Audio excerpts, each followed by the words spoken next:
they chanted, "Elsa! Elsa! Elsa!"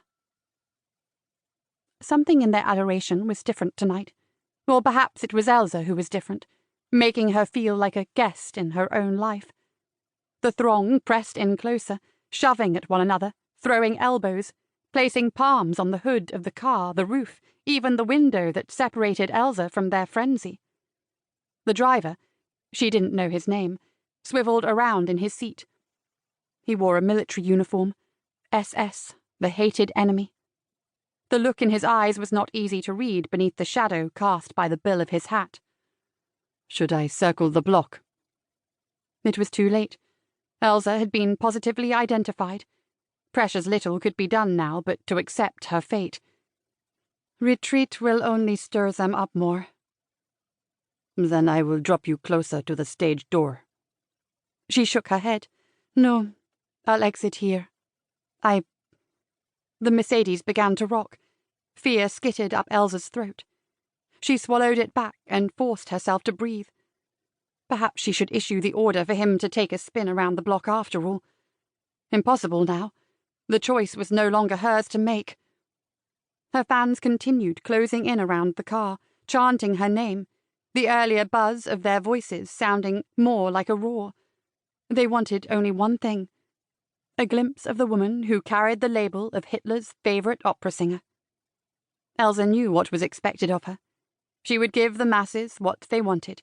She would smile and sign autographs and speak to a select few.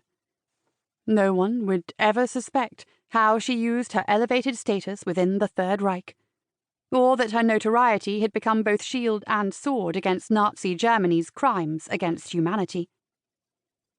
She'd stalled long enough. Scooting forward, she breathed slowly in, out. Then, with a flick of her wrist and a bold push, she exited the automobile in a rush. She'd moved quickly, and for a split second the crowd froze.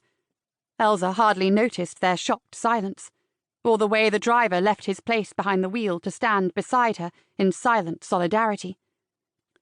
Her attention was riveted on the long, narrow street, on the buildings themselves, and the sea of Nazi flags waving their allegiance to a monster and his deadly regime.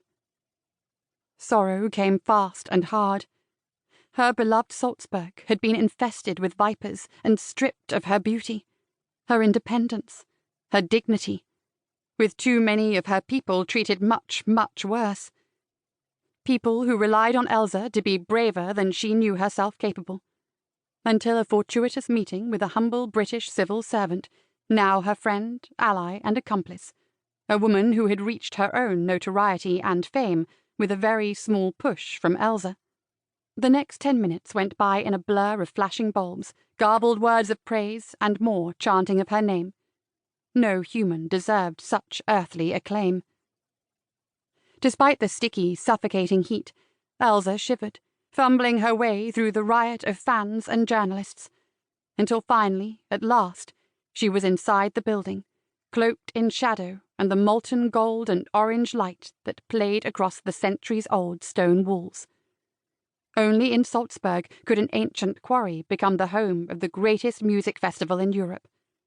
With its portico of arches on 3 tiers, hewn into the rock, the former riding school for an archbishop's mounted soldiers was like no other theatre in the world. Elsa entered her dressing room and began the task of transforming herself into a woman bent on revenge because of a greedy man's selfish desires. She knew this character down to her bones. She was this woman. She finished her warm-up exercises and stepped into her costume, but there was still no sign of Wilhelm. She hadn't expected him to come, but she had hoped. So be it. She would face this final performance on her own, with no words of encouragement from her husband. No toy, opera's equivalent of good luck. Her punishment, she supposed, for refusing to believe his lies. Of course, she had her own lies to protect. Head high, she made her way to the stage, moving like a wraith through the darkened corridors, taking a position in the wings, concealed in shadow, before she took her cue and rushed onto the stage. The mezzo-soprano, singing Donna Elvira, a role out of her range, met Elsa's gaze.